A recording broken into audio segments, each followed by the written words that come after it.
Oh, good evening, good evening. I'm not even going to tell you how much problems I had getting on this evening, but welcome to and let me get my lighting together here, to Anna L. Brothers show and podcast, Sweet Blessings.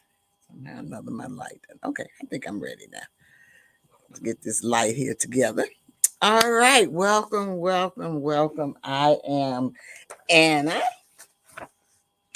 I am your host this evening for the Anna L. Brothers Show and Podcast. Uh, Sweet Blessings is all about inspiring, encouraging, and empowering you to live a blessed and healthy lifestyle.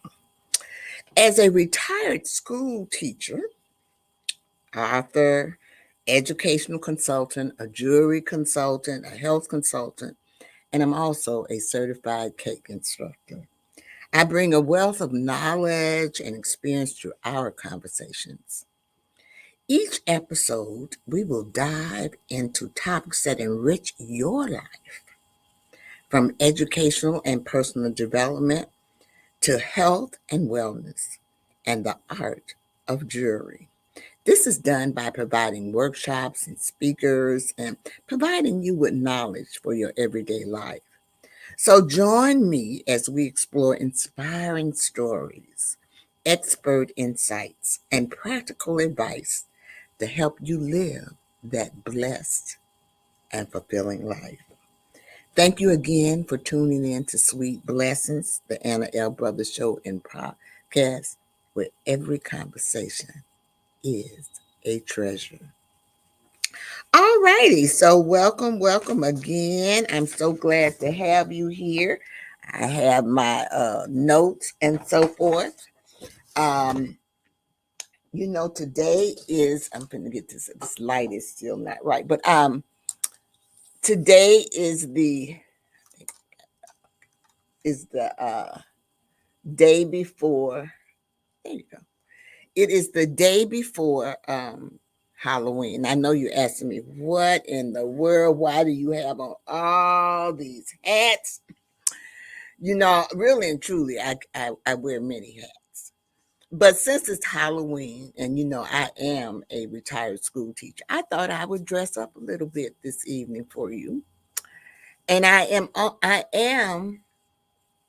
a character in a story, and it is an early childhood story.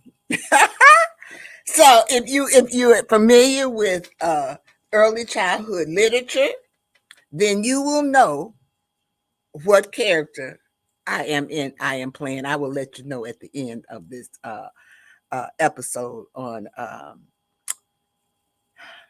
carving time, the legends and lores of Halloween.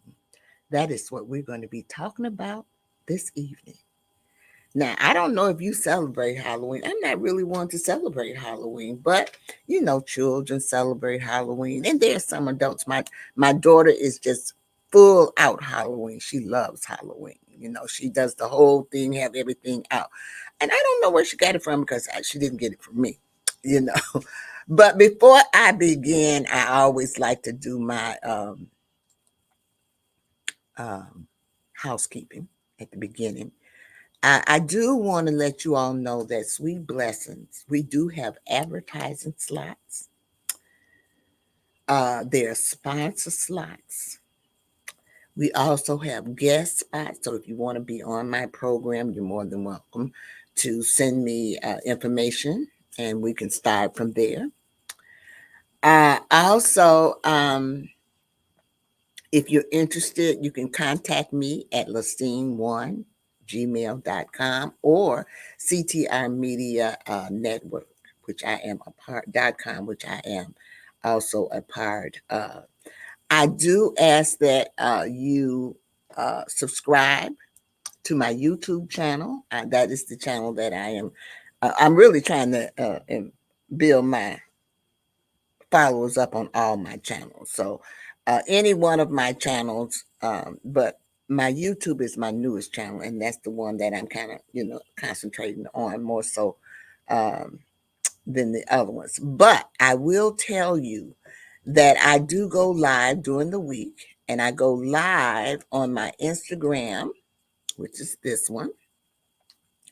And I also go live on my Facebook. I've got to remember, this is what I'm going to put down here, but I have a shorter version of that they finally sent me. No one is going to remember all of those. So, but that is, if you click on that, you go to my personal profile. Page as well. You can also, since I'm a part of the CTR Media Network, you can also contact me at ctrmedianetwork.com at Sweet Blessings. And they also have my pricing there as well. So you can go there for that as well for my pricing. And I think that is it for my housekeeping for this evening. So I'm this is the day before Halloween and I'm dressed up in character. So can you tell me which character I'm dressed up as? I will give you one little hint. I am a former early childhood school teacher. So I am dressed up as a character of one of the novels that I would read to my children. It's not a Halloween novel either. I just want to let you know that. But so we are going to take a brief commercial, and then I'm going to come back and talk to you a little bit about Halloween. Just hold right on. Here we go.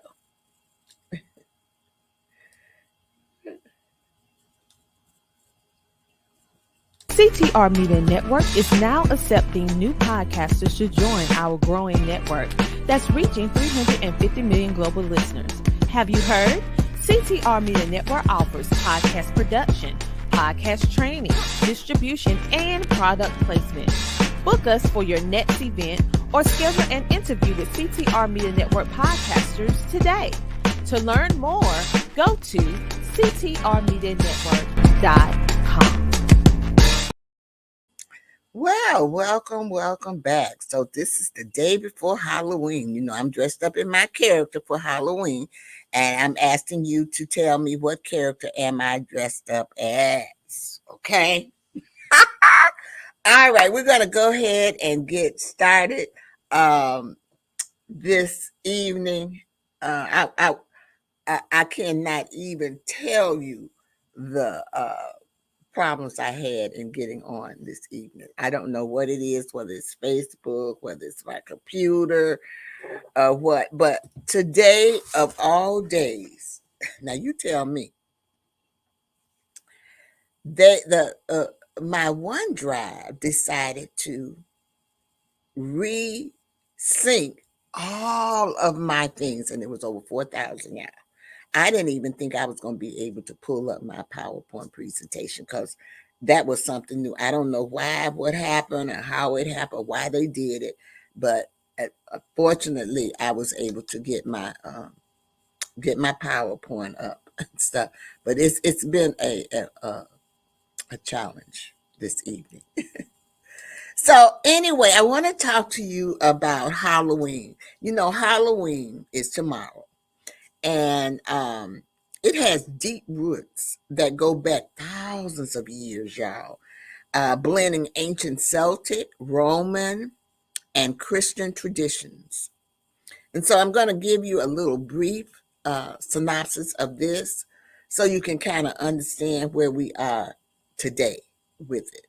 Also in this, there's a lot of books and things that come out that, kind of center around Halloween. And I'm going to talk about some of those because you might want to read some of those books to your children or something like that. So the first thing is the origin. And so the Celtic origin, and that word I believe is so in. So I think that's the pronunciation of it. So Halloween's origin traces back to the ancient Celtics festivals of celebrated over 2,000 years ago in what is now Ireland, the UK, and northern France. It's marked the end of harvest and the beginning of winter, a time associated with death. The Celts believed that on the night of October 31st, the boundaries between the living spirit to return to the earth. People lit bonfires, they wore costumes, and they performed rituals to ward off ghosts. Now, that was over 2,000 years ago, y'all, when it came about. And then there was also a Roman influence. So you always wonder how the apples got involved with Halloween. So when the Roman Empire conquered Celtic land, they merged their own festivals with the Sorians. One was Feralia, and another was a harvest festa for the goddess of, I think that's Pomona. It rhymes with Ramona, Pomona. And is often represented with apples. These festivals heavily influenced the incorporation of apples into the Halloween tradition, like bobbing for apples. It's interesting, isn't it? And then the other is the Christian influence. Okay, so you had the Celtics, and then you had the Romans, and then you have the Christian influence, All Saints and All Souls Day. By the 8th century, Christianity spread through the Celtic lands. So in 835 AD, you see how far away, Pope Gregory III designated November 1st as All Saints' Day, a day to honor saints and martyrs, which became known as All Hallows Day. The evening before October 31st became known as All Hallow Eve, later shortened to Halloween. By the 11th century, All Souls Day on November 2nd honored the dead, blending Christian and pagan customs. Now, isn't that's interesting, isn't it? Then let's move on to tradition in America. European immigrants brought Halloween traditions to America, but it became widely popular in the 19th century, largely due to the Irish and Scottish immigrants fleeing the Great Famine. Trick or treating emerged from Irish and English practices, where people went door to door asking for food or money in exchange for songs or prayers for the dead. So that just kind of gives you a little kind of like brief uh history with the thing. Now let's look at a little at the modern Halloween. And after I do this, we're going to take a brief commercial. But the modern Halloween, in the early 20th century, Halloween evolved into a community centered holiday in the US with parades, parties, and festive costumes. By the 1950s, it had become largely secular, and the focus shifted to children's trick or treating. Halloween has since grown into a commercial holiday with costumes, decorations, haunted houses, and candy sales reaching billions. You hear me? Billions of dollars. Okay. And I don't know if you all have been to the store here lately to look at the candy. I don't get trick or treaters anymore. You might be in an area where you get trick or treaters. For I think last year I didn't get any. it's really not a lot of children, younger children in my neighborhood. Most of all our kids are grown and they move, they either way at college or, they out on their own now. We do have, but I didn't get any last year and the year before I got one. So I do have a little candy that I could pass out. But people in my neighborhood, they're just not trick or treating. And then, when I grew up, I didn't do trick or treating either. If I did, it was just in my block. My mother would only let me go in my block. So I go down the block and up the block. And then I went to church. Okay. We had activities and things at our church that we could go through. And that's where basically I had a Halloween party at school, and then I went up and down the block. And basically that's the way I did my child when I brought up. When the area that I lived in, we just went up and down, up and down, up down the block and then up the block and came on back home. That's enough candy. She didn't, she really didn't need all that. She really didn't need all of that candy. But so I'm going to take another commercial break. But before I go, I want to let you know that today Halloween is celebrated globally um, through with variations across cultures. Its modern festivities retain hints of the ancient belief that spirits, blending entertainment with a nod to Halloween's historical and mystical origins. And so we're going to take a brief commercial. And then when I come back, we're going to talk a little bit about some of the books or literature. Let me make sure I'm on task here. Um, that are prevalent during this time. They all have some type of connection to Halloween. So let's go to that commercial break.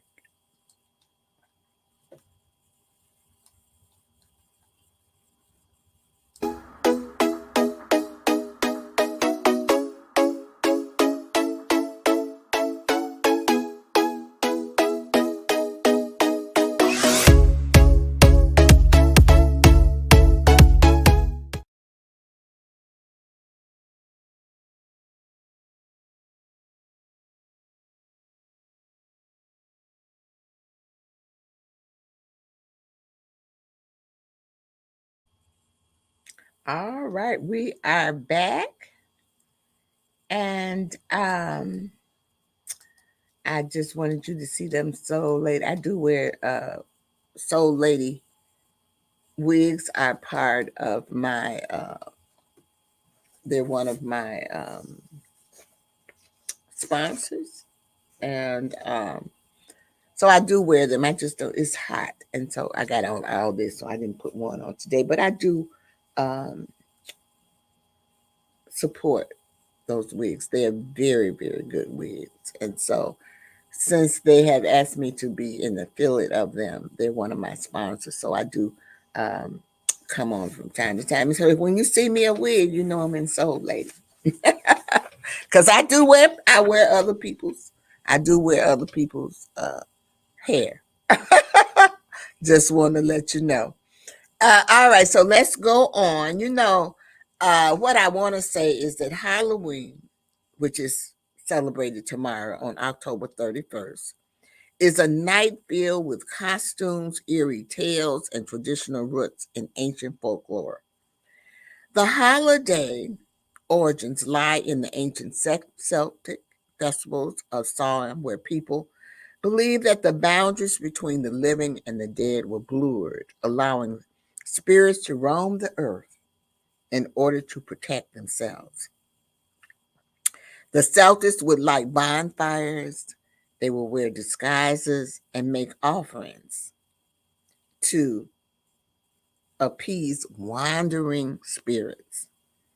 As Halloween evolved over the centuries, many traditional stories and legends became associated with it, including haunted folk tales, legends of witches, and tales of mystical creatures.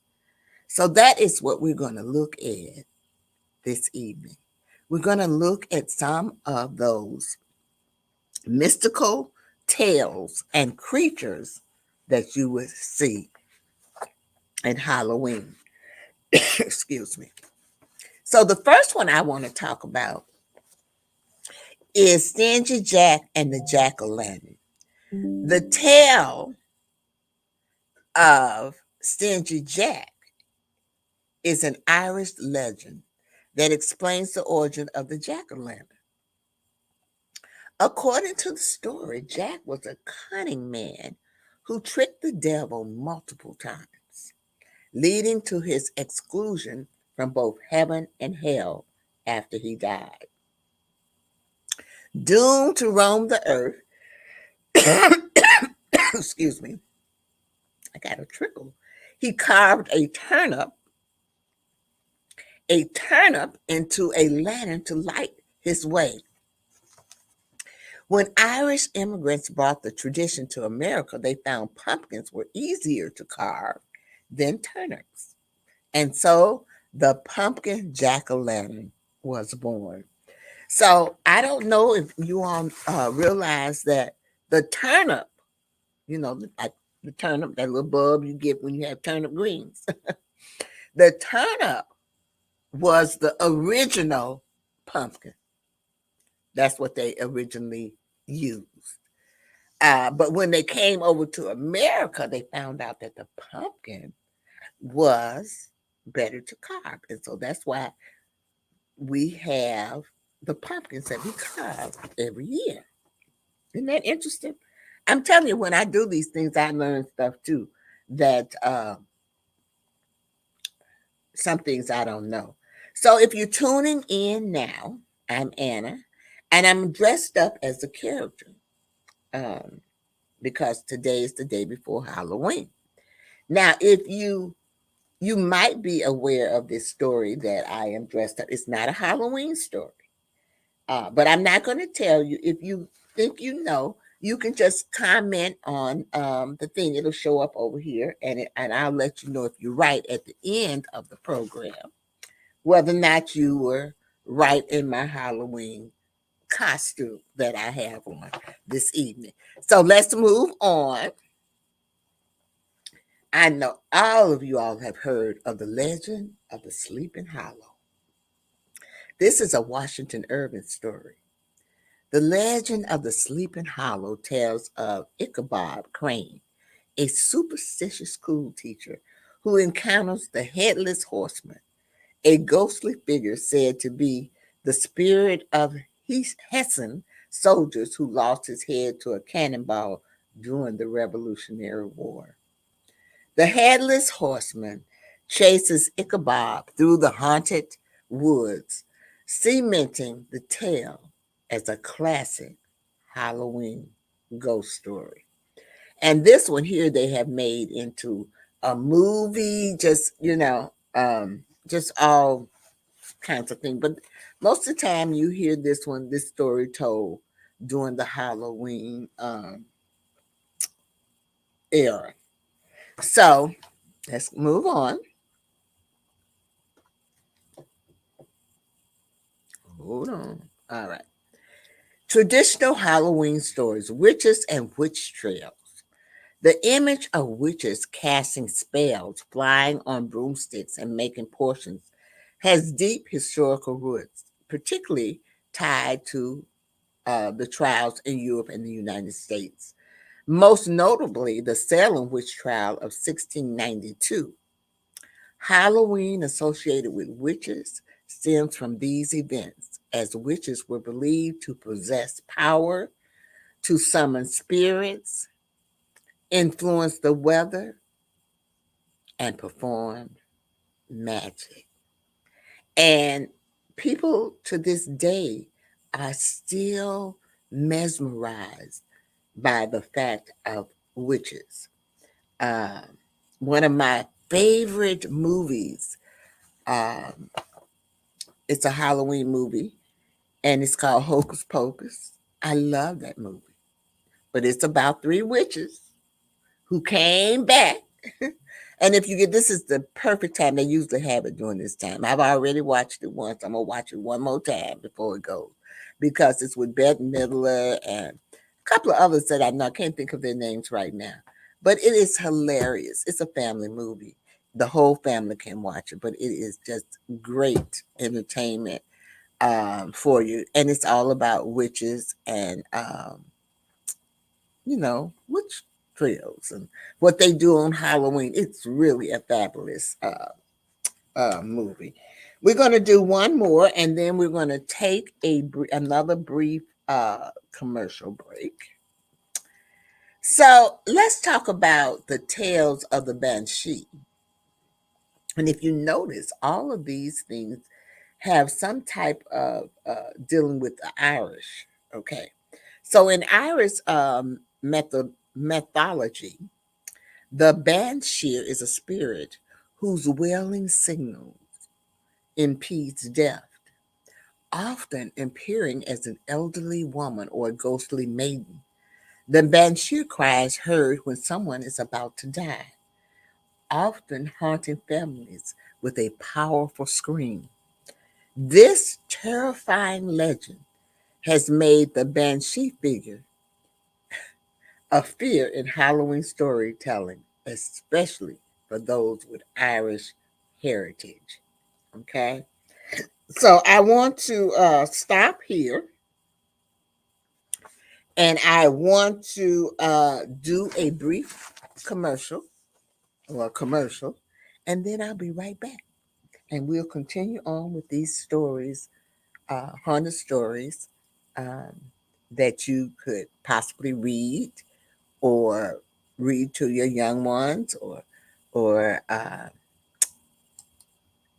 anyone else that you might be interested. You might just want to read some of it for yourself. You never know. Well, I'm going to play my commercial first. Oh my goodness, the mailman came. I hope my sweet little thing cookie's in here. I just hope it's in here. Let me see. Let me open this up. That's it. That's it. Sweet little thing cookie. That sweet little thing cookie.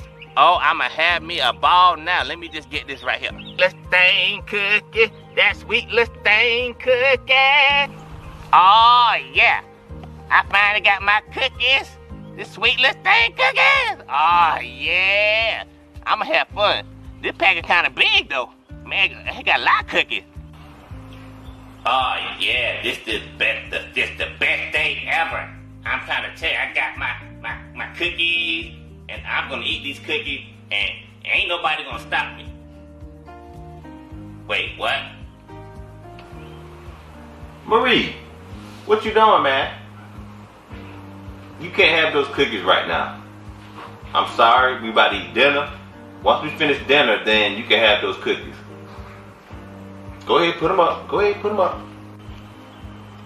Are you serious, bruh? I got sweet Lestain cookies, and now I gotta wait for dinner? Fine, can I at least look at the cookies? Thank you. Oh my goodness, I have waited all this time now. I gotta do all this. Fine. Oh yeah. I got my hands on some sweet Lestain cookies. But I can't eat them right now because bruh talking about I gotta wait to dinner. Okay, I'ma do that.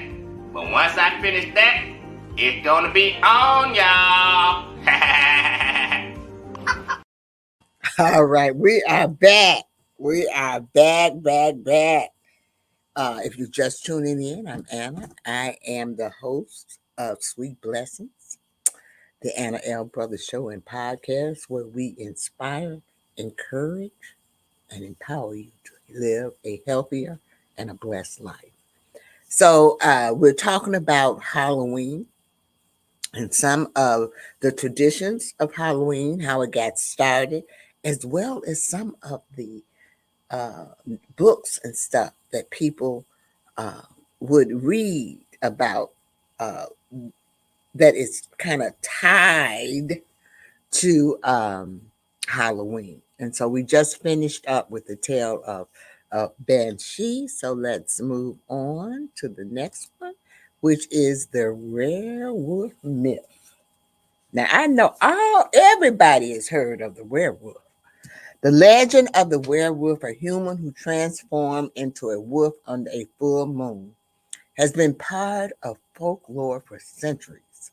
Thus, to be cursed or transformed by magical forces, werewolves became associated with Halloween as tales of supernatural creatures, and transformations found their way into popular cultures, creating an image of wolves howling under a moonlight sky. And I cannot even begin to tell you how many times they have made the werewolf movie. There's another one that you can, and there are many of those out here because there's been many people who have um, been cast in that. So that's another one that you could watch during the, during the Halloween season or whatever, however you want to do it.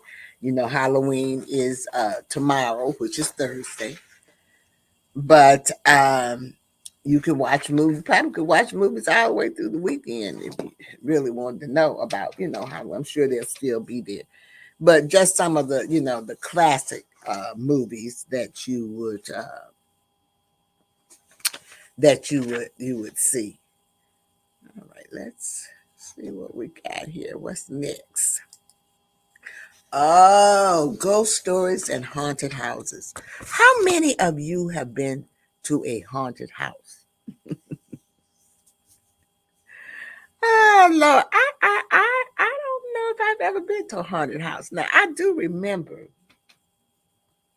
uh, when I was a troop leader and we had took the girls for the weekend to camp, and it was at a facility. It wasn't outside; it was an indoor camp, and each one had their own. Each troop, there was several troops that had their own, room that we all slept in with our sleeping bags and so forth. But we went during the time that it was Halloween, and so we had to decorate our rooms, and then the other people came in and went through our room. We took turns going to each other's room, and so ours was really, it wasn't so necessarily haunted, but we did a maze, and you'll hear me talking about mazes and things that people do.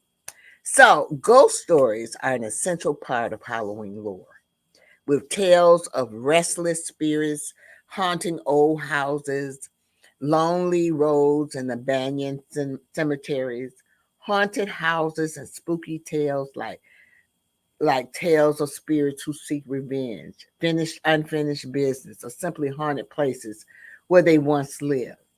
The tradition of telling ghost stories on Halloween night has a long history, feeding into the theme of spirits walking among us.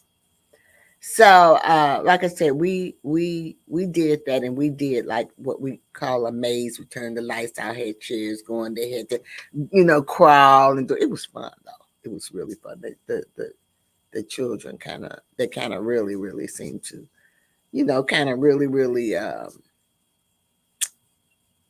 they kind of enjoyed it really. So ah, black cats, black cats and superstition. Well, I got a black cat. I love my baby. I don't know where she is. And you know what? I don't want to speak on it, but they're being very good. I didn't have to put them up tonight. They are being very good. I have two. One is black, and the other one is like a stripe, like a tiger stripe. But he's all black, and he has little white paws on him. But black cats have a tendency to be cast.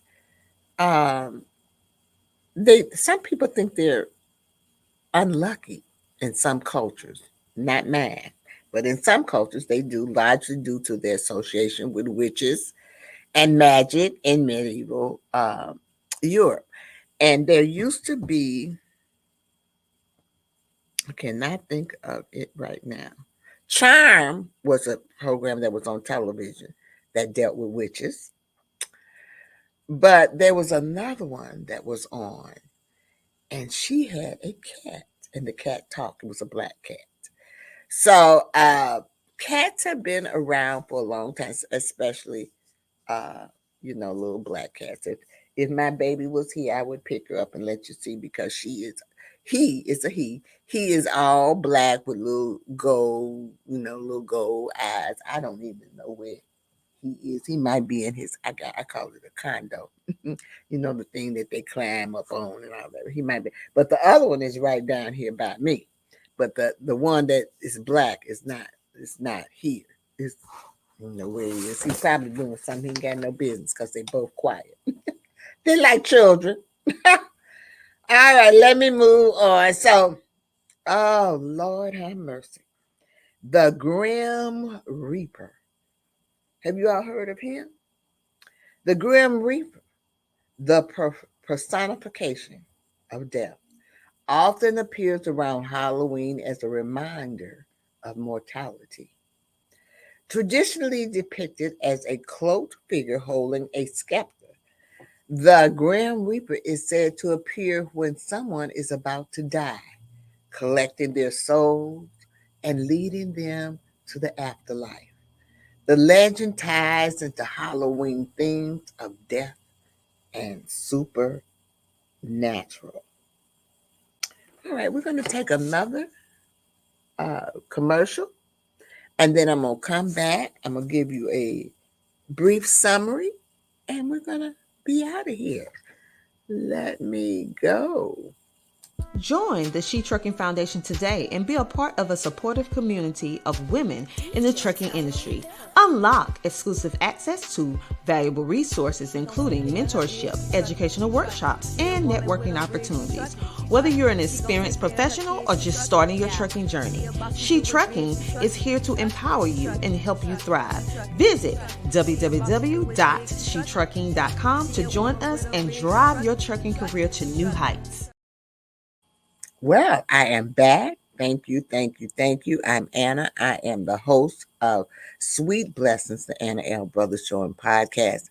And tonight, my episode is on Halloween, uh, talking about the legends and the lores of Halloween. And so I just kind of finish up. I just want you to let you know that these stories that I just told you about have been passed down through generations, with each one adding to the Halloween aura of mystery and fright. Whether you sharing ghostly tales around a campfire, carving jack o' lanterns, or simply enjoying a Halloween spooky spirit, these stories remind us of the rich history and imagination that makes Halloween a unique and cherished holiday. So, with that being said, I want to say this to you. Happy Halloween. And I want to say thank you, thank you, thank you for tuning in to Sweet Blessings, the Anna L. Brothers Show and Podcast. Just like on all of my other lives, I always say that you have a choice and you chose me this evening. And so I am eternally grateful. So I'm going to tell you, thank you for that. Um, Also, I hope that some point in this evening that I have inspired you. I hope that somewhere in this evening I have encouraged you. And I also hope that in this evening, I hope that I have empowered you to live a blessed and healthier lifestyle. And by lifestyle, sometimes people think lifestyle is your everyday thing, but lifestyle means socially, emotionally, spiritually, uh, physically, financially, all of those aspects make you the whole person that you are. Sometimes when one is not right, the other ones are not right as well. So, with keeping that in mind, I always leave you with my three L's. The first one is to live. Make sure you live your life to the fullest. You want to make sure that you do those type of things that you like to do. Be happy. Life is short. The second L, which is very important, is to laugh. You want to laugh. Laughter is good for the soul. And so, therefore, you want to laugh. Make other people laugh too. There's nothing wrong with laughing. Laughing is good for you. I'd rather laugh than cry. You know what I'm saying? But laughter is good for you. And then the last thing is to love. And in the Bible, it says that you should, love everybody. And sometimes it's hard to do that, to love everybody. And, I live by grace and I try, but I'm human. And so there are times when people do get on my nerves and it's hard to love them. But my grandmother always told me, baby, you can love them. You can love everybody. Some people you just have to love with a long wooden spoon. And so I pass that on to those people who are having difficulty in loving someone. Okay. But while I'm here, the most important person that you need to love is yourself. Self love it is so important. So just remember that. Love yourself. Okay. So with that being said, I am going to wish you all a good evening. I know you're wondering, what character am I playing? No one guessed. I was looking up in my comments to see if anyone uh, would guess. But there is a book. I told you it was not it's not a Halloween book, but it is a book that I used to read to my children. And the name of that book is Caps for Sale. And that's why I got on these caps. And I'm going to tell you the author of that book as soon as I find. I meant to look it up before I left because it is really a great early childhood book for you to read to your children. It doesn't have anything to do with Halloween,